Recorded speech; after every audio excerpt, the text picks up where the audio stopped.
Bankimiz biznesi rivojlantirish bankidan foydalan boshqaruvchiman. İsmim Shavkat. Shu bankimizni mijozlarini doimiy suhbat uyushtiramiz.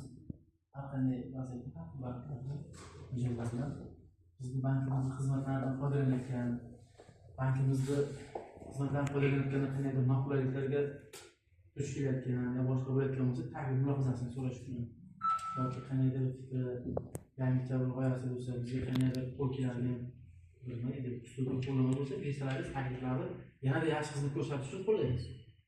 Navbat kutishda muammomi yo boshqa masalalar muammomi yo qandaydir qiyinchiliklarga duch kelinyaptimi, o'sha jabhalarni o'rganish uchun, o'z ustimizda ishlashimiz uchun to'g'ridan suhbat uyushtirib, mijozlarning fikrini o'rganish vazifa. Qanday sizlarda qulaylik bo'lyapti? Bizni bankimizda xizmat ko'rsatishda noqulayliklar bormi? Yoki qandaydir kamchilik bormi?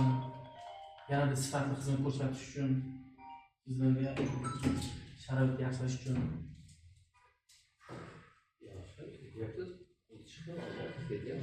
birorta muammo, birorta problema yo'q.